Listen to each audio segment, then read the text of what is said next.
The vast majority of people dread paying taxes. Paying back a portion of your hard-earned money can be difficult to accept. Even if you can't fully avoid paying taxes on your employment income, there are certainly ways you can avoid paying them on your investments. A TFSA, or tax-free savings account, is one of the tools that can help you save money on taxes while also building wealth over time. If you want to learn everything there is to know about TFSAs, including the common mistakes that must be avoided, stick around till the end of the video. My name is Noah, and I help people understand personal finances and investments. If you're interested in learning how to take control of your money and achieve financial freedom, like this video and subscribe to my channel to see more videos like this one. The Government of Canada established the TFSA in 2009 to allow Canadian residents to save money for the future. The name savings account, however, is a little misleading. Using TFSA as a savings account will earn you 1 to 2% interest, which may not even be enough to offset inflation in today's market. Inside your TFSA, your investments grow tax-free. This means that you don't pay taxes on any capital gains, dividends, or interest earned in a TFSA. On top of this, any withdrawals you make out of your TFSA are also completely tax-free. These features distinguish TFSA as an investment account. To open a TFSA, you must be a Canadian resident, 18 years of age, and have a valid social insurance number. The majority of Canadian banks and financial institutions offer TFSA accounts.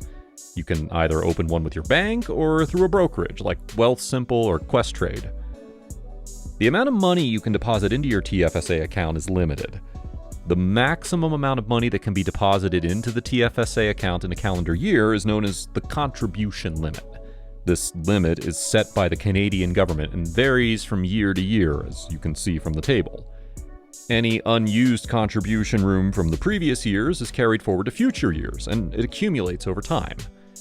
If you open multiple TFSA accounts, your total contribution room stays the same. It'll just get shared between these accounts. It is crucial that you keep track of your TFSA contributions and withdrawals in order to avoid exceeding your contribution limit. Alternatively, you can check your contribution room on CRA's website by logging into My Account. This, however, may not be accurate year-round as it's only updated once a year. Keeping a personal record of your TFSA transactions is always preferred in order to prevent overcontributions. Overcontributions to your TFSA are subject to a 1% monthly penalty on the excess amount. The penalty is applied until the excess amount is removed from the account. Let's assume that an individual overcontributes by $20,000 and does not remove the excess amount from their account.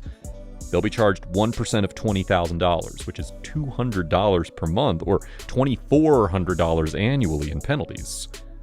While 1% may not appear to be much, it quickly adds up. Overcontribution can eat into your growth and should be avoided at all costs. When it comes to withdrawals from TFSA, there are a few things you must be aware of.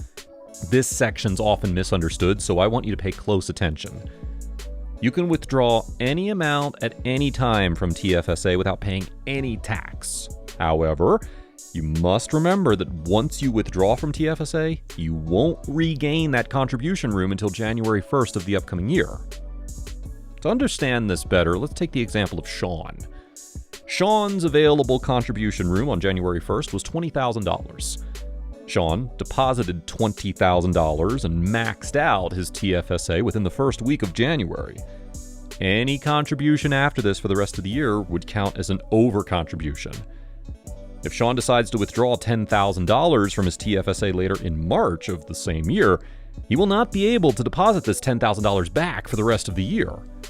This is because you can only regain your contribution room on January 1st of the upcoming calendar year. Breaking this rule would lead to overpayment and would incur a 1% penalty per month, which in Sean's case would be $100 every month for the remainder of the year. This is one of the mistakes you should avoid. Keeping track of your TFSA transactions can help avoid this trap. This brings us to the next topic. How can you expand your contribution room beyond its limit? Let's return to Sean's example. In 2016, Sean invested $5,000 to purchase stocks, which grew and doubled to $10,000 over the next 4 years by 2020. In 2020, if Sean sells these stocks at a profit and withdrew $10,000, he would essentially be withdrawing $5,000 more than what he had originally deposited. This would create an extra contribution room in his TFSA worth $5,000 on top of his regular contribution room. This, though, is only possible if you sell your investments at a profit. What if the opposite were to happen? What if there was a recession in those years and Sean's $5,000 investment's only worth $2,500 by 2020? The worst mistake Sean can make is to withdraw his money. Doing so would result in Sean permanently losing $2,500 of his contribution room.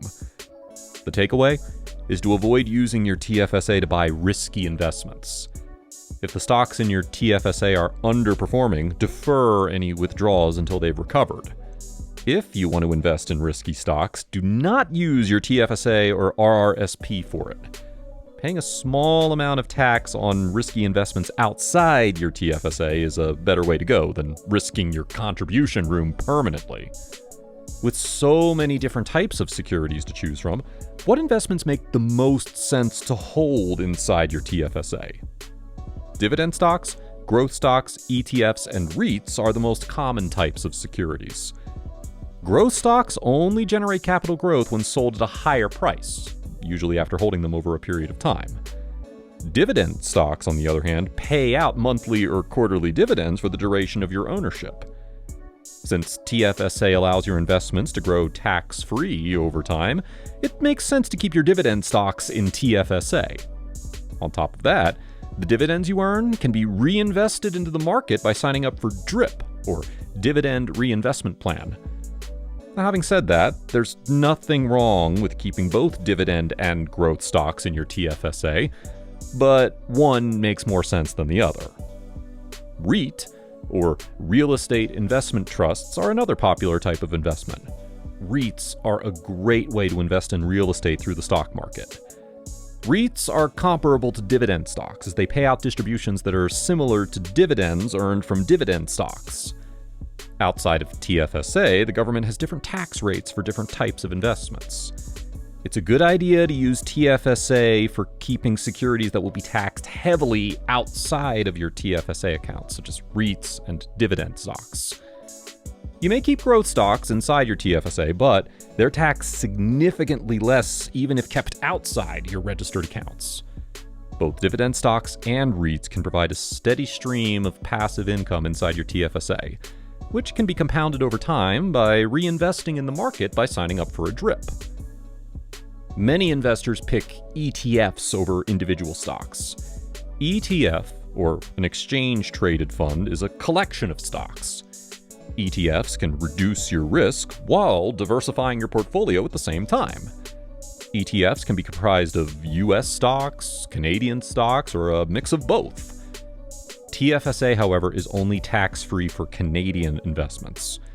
If you hold an ETF containing both Canadian and US stocks, you will be charged a 15% US withholding tax on the US stocks within the ETF. The same withholding tax also applies to individual US stocks in your TFSA.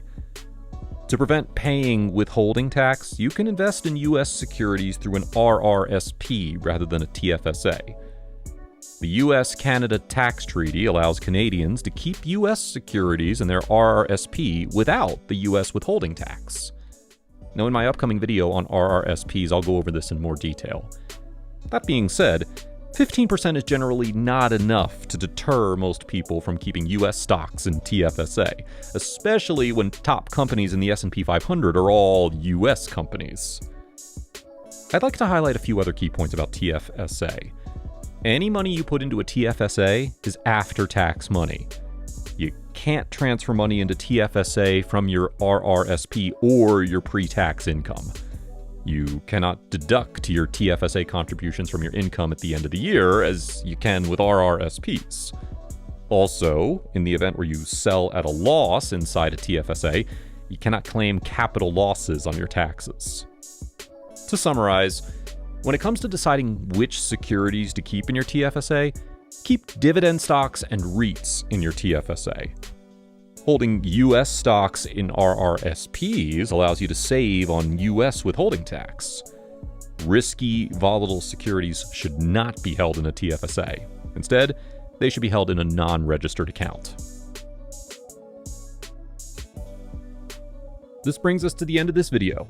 I hope you learned something new and found this video to be informative and helpful. You can check out my other videos from the links in the description. Please subscribe to my channel and hit the bell icon so you don't miss out on any of my future videos. Here are my other social media platforms if you'd like to connect. Thanks for tuning in, and see you in the next video.